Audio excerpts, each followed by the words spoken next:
but he's not playing versus a Bloodseeker, so that's great. He's not playing versus a Timbersaw mid, also great. It's a much better game. You're playing versus Void, that's a good matchup for the Wind Ranger as well. The Visage is a good matchup for you. The mid matchup should be fine too, so it's not great against a Spirit Breaker, but overall, it's a much better Wind Ranger game, so I do like it this game.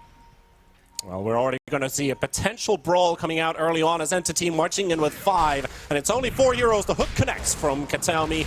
And Soxa Skater trying to make a run for it, but this faces Void. He's got no time walk remaining. First blood onto the carry. If they're going to break the first blood spree, it's going to be Entity to take it first, and then Tundra to follow it up. Soxa getting the kill onto Watson. Carry for carry trade-off, and a hook still connects onto 33. Full-on brawl. Maybe they can get another one onto 33 and Fishman. That's the next round of kills going through, and Soxa Kataomi still on the chase. 7 seconds for a hook to be available, and a mango also stored up, so potentially another hook to connect, maybe onto Snake King as he turns around for the Malefice, and Kataomi loading. Oh, he misses this one. Won't get the connection for it. So 2 for 2 as we start off the game with a bang. But 2 for 3 of hooks, and Toby was 1 for 2 in flame breaks. Missing that flame break at the end there means the Spirit Breaker can walk away. Interesting to say the least. This laning stage really matters a lot, and when stuff happens like it just did, it shakes the pot, and it shakes it really hard. But seeing that Skitter will now be in a 1v1 versus Bat, he'll be happy with that. But how long will it take Snaking to get to the top lane to help him? And can Kataomi get another hook off? That is going to be the real X factor for this top lane. So one thing I want to talk about was the laning stage here, and how this is going to work out for both teams here. But Skeeter may have been a little too deep here without the time walks. Yeah, he's going to end up taking at least a couple hits here. The hook connects. That's a lot of damage as well, and he's just down. Kataomi slaps him down with that big cleaver and takes down Skitter for the second time this game, and he does have a TP available on the positive side, so no walk of shame. Meanwhile, Soxa trying to deny himself to the camp, but Fishman denies that opportunity to deny himself. I would say these drafts are much more even. It's hard to say, since the patch is still relatively early, who's out drafting who, but from my take of what a game, what you need to win a game. Snake King's just dead. Yeah, alright. He didn't even need to use the hook, huh? And that's the other thing about this patch. You can hardly take your eyes off the screen and before a kill happens. Nice back paddling there from Skitter, just in time to dodge the hook. Would have been another connection otherwise for Kataomi, and they do have that level 2 advantage, so Witch Doctor only with a single Maledict point. Now that level 2 has been picked up, so got the stun to turn things around. But did you see how fast that Witch Doctor just melted? Just to a Firefly and a bit of rot damage with, I think maybe a Blood Grenade was involved in the action, but he just died like in 2 seconds. He's not going to be super tanky until he gets more points in the Voodoo Restoration. So he is level 2 now, so he does have a point in it. And last time I saw Snaking play this, he did end up maxing the Voodoo Restoration as another hook from Kataomi here. Maybe leaning into another kill, potentially the Witch Doctor to drop, and more Flesh Heap stacks to be activated later on for the Pudge.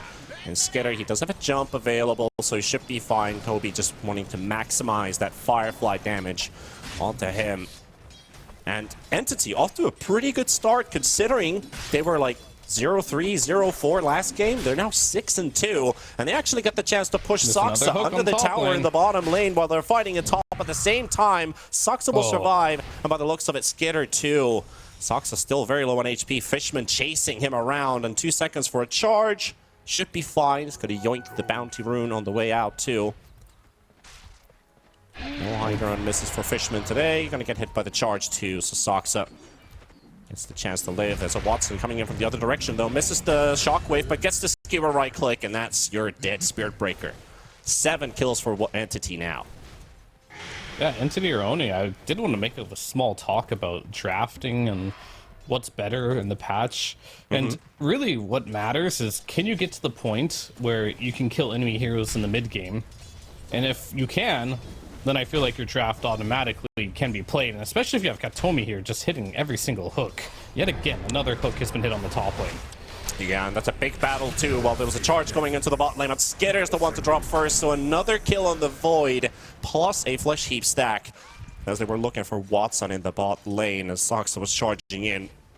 But he will live with 150 HP and a couple one charges up to 33. Always got to be careful. Another Nether Blast does connect from Fishman, zoning out the Visage.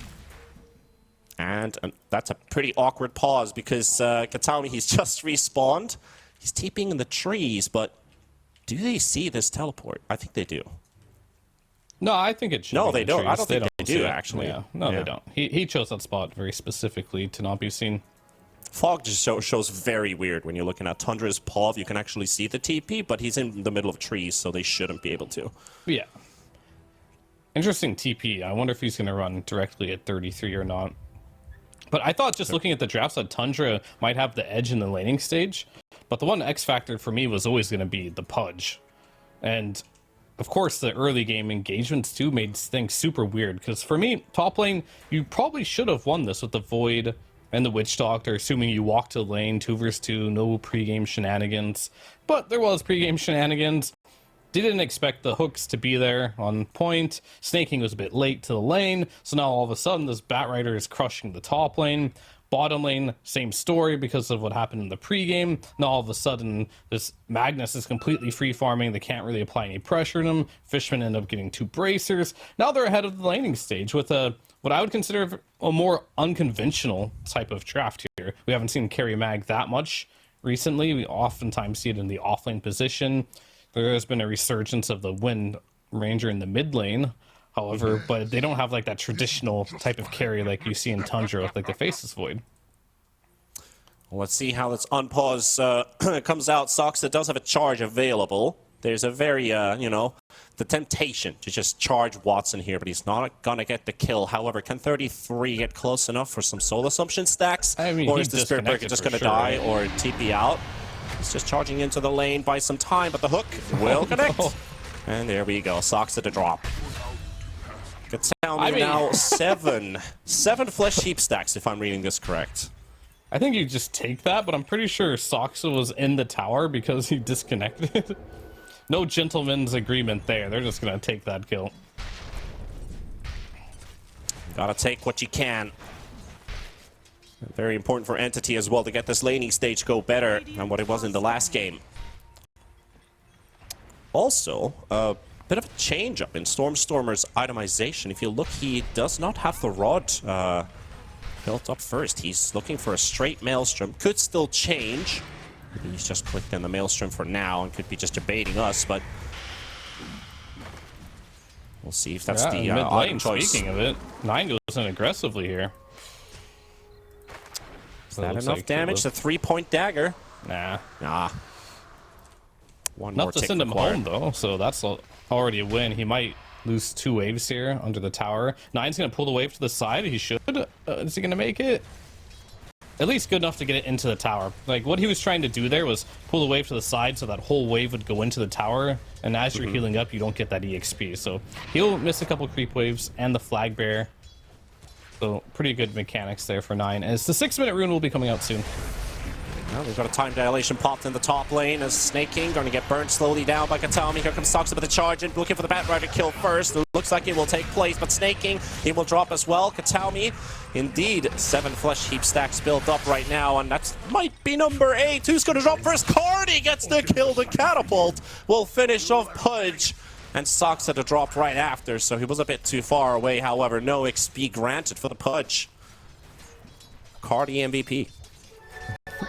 He's having one hell of a game on this Pudge, I must say. And you look at the time dilation build, it's the typical counter to Batrider. However, look at his skill build. He has no points in sticky napalm.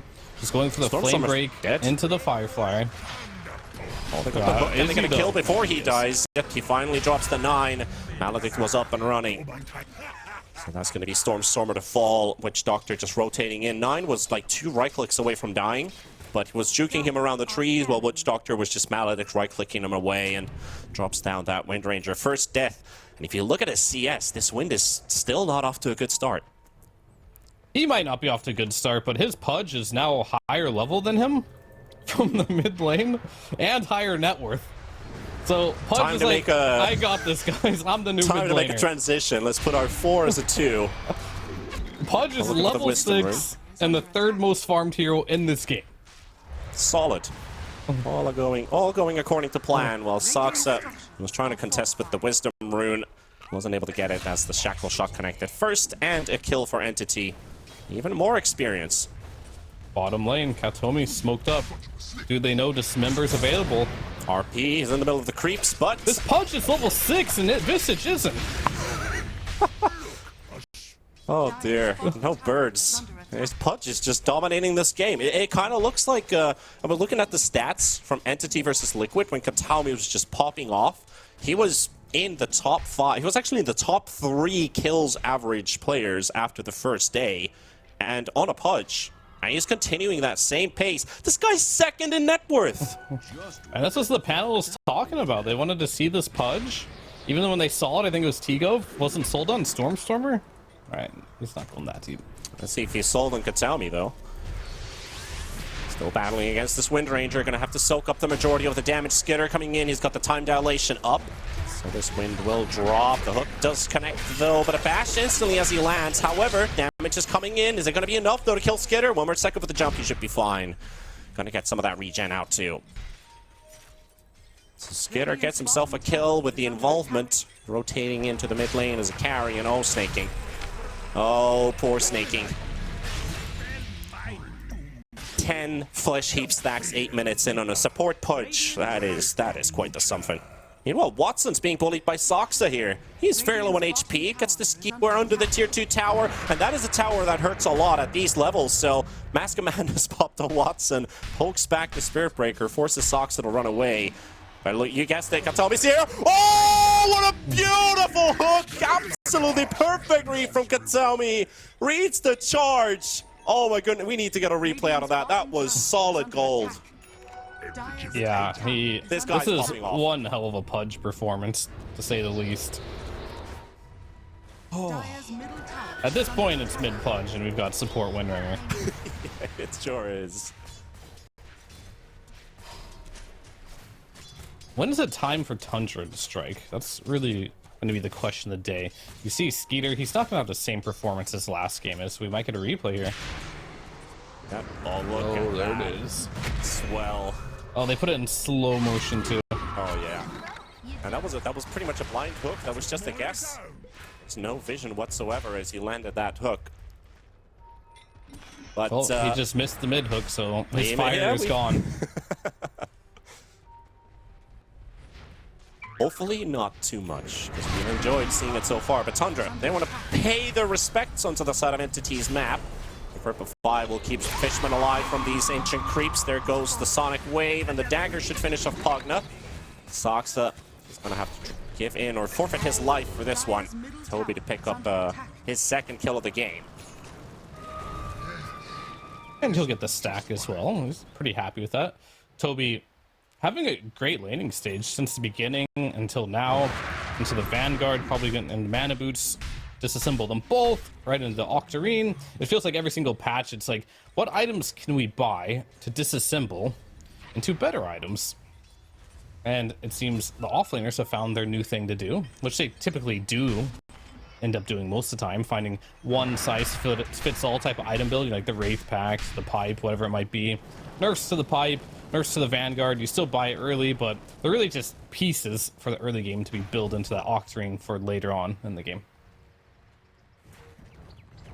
And surely you want to find items that are going to be benefiting towards the later parts of the game as well. Do you want to build them too early in the game? That's one of the questions that they're probably pondering as well. Are we just getting a couple survivability items, kind of help us around with these engagements? We know there's a lot of damage on the side of Entity and a lot of control and lockdown. Do we just try to survive fights? Are we looking for stuff like maybe potentially Force Staffs, maybe some classic Glimmer on the side of the supports? Solar Crest, of course, up for the Visage. Want to pump up that Faceless Void as much as possible. Of course, on the side of Entity as well. Kataomi's soon gonna blink. Hey, he's having a good game. He's a decent way off. He fell off on the farm now. He stopped participating as much, but that's more of a team decision. And he's clearly not hitting creeps as he shouldn't been. All his farm was based off just killing heroes or assisting, right? So now that they're not getting as many kills, Going for the hook, trying to steal the rune, doesn't end up getting it. It looks like 9 will collect a haste rune here, as Fishman is charged. Taking away. Yeah, he's given the information from his team. Katami saw a glimpse of the Spirit Breakers. Like, get the hell out of there. Won't stay around for too long. Yeah, Soxa a bit too low level now to make those charges across the map very quickly. Only one port in the charge right now, didn't even have the phase boots completed. As he gets to lots of levels, he'll be able to not only farm more, but be a bigger threat across the map. Only 2k net worth advantage, though, for Entity. Not insurmountable whatsoever here. Mag free farming as you would expect him to, but oftentimes when you do see this hero, and the big reason why it's not picked a lot, is it typically doesn't scale super hard. It is a universal hero now, so maybe we get to see a bit maybe that's the answer. A different side, yeah, of this hero going into the later stages. Mass rotation's top. They're targeting Toby here, coming through the twin gate. Of course, the Bat just going to show himself perfectly in the lane. Skitter, not going to drop the chrono instantly. Knowing Katami's going to be chilling around, looking for the saving hook. The lasso is there. Oh, almost kills off Skitter. But Toby will be the one to drop Sonic Wave. Does connect on all 3 heroes. Very well placed there by 9. Is that going to allow him to go in? The chrono only connecting onto the punch. He's going to be a very tanky target to deal with. 2 more seconds for the hook. Skitter has a jump available. He's going to jump away, but who's Katami going to grab this time? Soxa actually charging it all the way to Stormstormer. He's going to take the front of the fight. Missing the hook between 3 heroes. Katami is going to have to make a run for it. His flesh heap is up and running for another 2 seconds. RP going to be used on the side as well. On to 9. And Entity, can they get this kill? Watson really wants this Quap, but Quap's going to be running away. And Katami already down. Fishman going to be dropping as well to the Visage. And Tundra still isolating them and running them down on every side of the fight. Watson's going to be dropping as well momentarily. Who's going to be picking this one off is, of course, going to be 33 with the Soul Assumption snipe. And Tundra bounced back with that fight. Beautiful connections. And obviously the extension under the tower. Soxa just taking all the attention towards him, allowing the rest of them to play. Yeah, that was really good from Tundra. For Entity side, a little unfortunate. They tried to hook the target that was lassoed, so the interaction with that is, if a target is currently lassoed and you hook them, it'll do the damage from the hook, but it won't move them. So it'll just do a little bit of a nuke damage there. So they did not bring the Faceless Void into the team there, so as a result, he just shrugged the damage off from the lasso and the hook and got full HP by using the Time Walk. And that was the beginning of the end for the fight for Entity there. And they even got that nice RP on the Queen of Pain, but Watson popped his Mask of Madness and everything, but Empower ran off. So he didn't have that little extra damage needed to kill the Queen of Pain inside of that RP. So pretty much everything that, those small little things that could have went wrong, they went wrong for Entity in that fight. Yeah, and also because that Empower ran out, he was swapping to the next target, but no cleave damage to finish off the Quap, which he really wanted. But it could have just been the extra damage required to not even lead into that point. So a bit unlucky on the side of Entity too. Here to there. And just like that, Tundra now already ahead. Yeah, losing fights in this patch, it's huge. Farming creeps is great, but you lose one team fight and all of a sudden all top 3 cores are going Tundra's side. Soxa, a pretty deep dive here. Hook's not quite going to connect onto Soxa, but he's able to run out. But if you look at the win probability graph, it took a pretty big dent from that last fight. It's been 50-50, but that was a huge jump, actually, considering that's just one team fight, and Entity's been finding pick-off after pick-off pretty early on, and it's an instant dip. That'll happen. The biggest issue I have right now for or it's not really an issue. What I'm afraid for them is this mid-Wind Ranger yet again. He's got Treads, you got a Bracer, you have a Javelin. That's it. You are incredibly low net worth. You're by far the lowest net worth core in the game. And I feel like this is a hero that doesn't want to be in that position. You want to be in a position where you can just be aggressive, run across the map, and get kills. But he can't even kill a Spirit Breaker right now. And that does... I mean, the game has pretty much dramatically changed on the side of Entity. Even the Pudge net worth slowly dropping, of course, expected. Stormstormer now ahead in levels. And Pudge, he hit level 7 very early on the team, and he's barely getting to 10 as everybody's surpassing him now. So a bit of a hindrance on the side of Entity as well. How do you... What are you looking for next, basically? Is there a particular minute timing with the next items that they're looking for? Or are they just letting Tundra maybe do the initiation first and respond to that? Do they want to be the more active team right now? On Entity or Tundra? On Entity. On Entity, I think you wait for Bat Dagger here. It's pretty close. Maybe the Harpoon on Magnus. From there on, I don't think there's any significant item you're going to be looking for. If Wind Ranger just needs more items and needs to farm to get back in the game, that's just not going to work, because Tundra's going to out-farm you, and whatever item you get, they're going to get like 1.5 to 2 items more than you. So that's not going to be a winning strategy. But Batrider getting involved with the Blink Dagger could be big. Tundra just going straight for the Roche Pit here. I don't think Entity necessarily reads this play. They're not expecting them to do this early. They can definitely do it. It's just 3 heroes. It's not even the entire Tundra team. They've got the 9 Quap showing up in mid, so that's pretty much an indicator that, yeah, they're just farming jungle and splitting lanes, but nope, we're doing Roche. Yeah, it's quite slow as he's chain bashing the Void there instead of the other way around. But they're not going to really contest it. I don't think it's the biggest deal. At least I don't think it is. I can't say with 100% certainty, because the patch is just still so new that I don't know exactly what the absolute best things are to do on the map right now. But if it's any similar to last patch, getting this first Roshan shouldn't be the end of the world. You can still play around it. You can dodge him a little bit. It's only going to be 5 minutes. But it is getting to the stage of the game. This first Roche was taken at 18 minutes, a bit later in the game. We'll have to see what impact it has. Especially the fact that Entity did just finish their big items you were talking about. The Harpoon is ready, the Blink is up on the Batrider. So if Tundra, if they play the aggressors, Entity has an ace up their sleeve to fight against Tundra. But like the panel was also saying, they've got a lot of great approaches on the side of Tundra. Like, this lineup is very easy-ish to execute in terms of that. So if they can find a way to outmaneuver Entity, Tundra should be feeling just quite happy with that Aegis. Trying to look for the Shackle Shot connection. Doesn't quite work out, but they will drop the Chrono on the Wind Ranger. Hook comes out, though. Skitter's going to be in trouble. He's going to lose his first life. And that, just like that, Fishman running out on the side. Stormstormer getting slowed up by massive amounts. The RP comes out from Watson. Cleave damage onto 3. Sonic Wave pushing them away as well. He's going to have to skewer to safety. And Toby is also in trouble. Katami with a saving hook, but Watson is down. 2 cores dead, maybe even 3. Snaking does drop, and now Toby's the one to drop next. So 3 for 1, plus the Aegis from Tundra. So they did find the opening, despite that Aegis just being pretty much of a bait. Exactly that. They got the first Aegis kill. Things looked okay. There was no Chronosphere, but they were confident. They were so confident that they could drop RP and Lasso and ended up killing the Faceless Void. Unfortunately, they were wrong, so they ended up losing more casualties on top of the Wind Ranger by going for that extra kill there, as they will now go for Katomi. They have to get their Fishman here too. Though. A very, very short dismember hook dodge as well. Beautiful movement there from Saksa. Katami is on the run, and Fishman just trying to suck away. Looks like his life's going to be sucked out from him after all.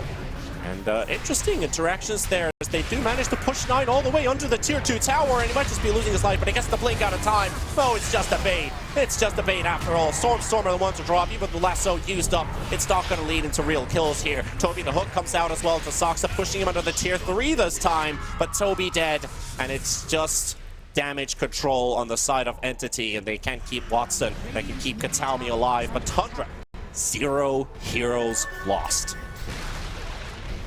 Yeah, at this point of the game, I'm really trying to think about where it all went wrong for Entity. But unfortunately, it's now at the point where... 1 second, Watson's gonna get gone on. Oh, good Harpoon. Okay.